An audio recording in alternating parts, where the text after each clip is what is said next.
Hey everyone, welcome back to Corporate Decoder. Today we're diving into a report that might seem like just boring paperwork, but trust me, there's a story here, a financial puzzle waiting to be solved. Or maybe it's just confirmation that everything is as expected. Let us find out together.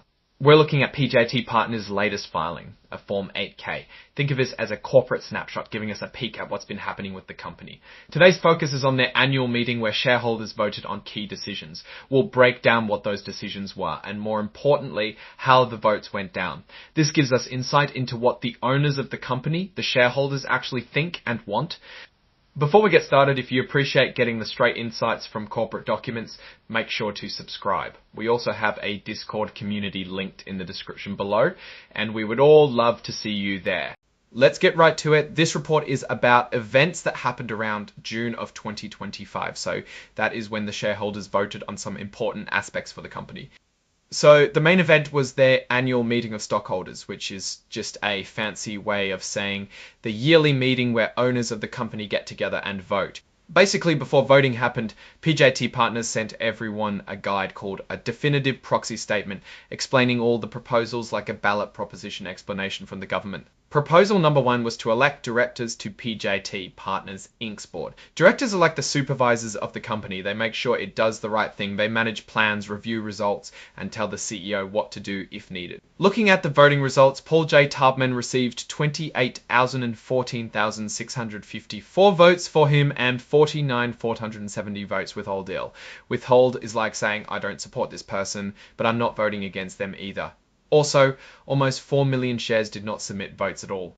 The second nominee, Emily K. Rafferty, received 23,326,315 votes for, and a larger number, 5,182,409 votes without and thirds, HEA2 uninsavel to wholesale. Here as well. Note that these numbers are not percentages, they are raw numbers. It is basically impossible to calculate percentages without some extra information from other SEC filings.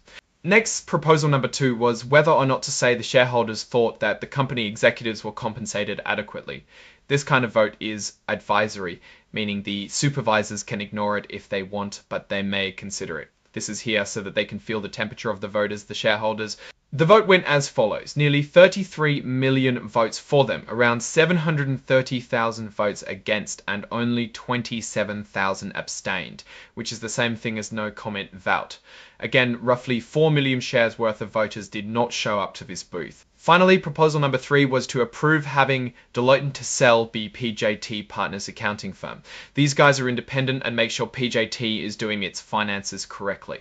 It is like having someone double check results to make sure there wasn't an error or someone was cheating on the books. The vote went heavily in Deloitte's favor, with almost 37 million for and roughly 700,000 against. However, almost no shares failed to vote here in S. This may have been because it was considered a must vote. Now, what does this all mean? Well, all 3 proposals passed. The directors were elected, the executive compensation was given a thumbs up, and the accounting firm was approved. However, certain votes, such as Emily's director approval, was met with an unusually high withhold number of votes, almost a fifth of the votes that were actually cast to begin with. This is a pretty lukewarm reception compared to the others. While it does not indicate a huge problem in the company, it may be worth investigating further to understand what is up.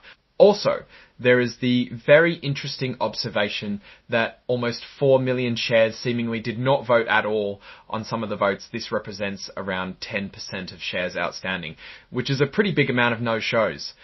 This could indicate a lack of engagement between the owners and the company itself, or it could merely indicate problems for the voting system used in the company. In either case, it could be viewed as a weakness. In conclusion, PJT Partners appears to be sailing smoothly, but there are subtle currents beneath the surface. The high withhold vote for one director and the significant number of non-votes suggest areas where the company could strengthen its engagement with shareholders.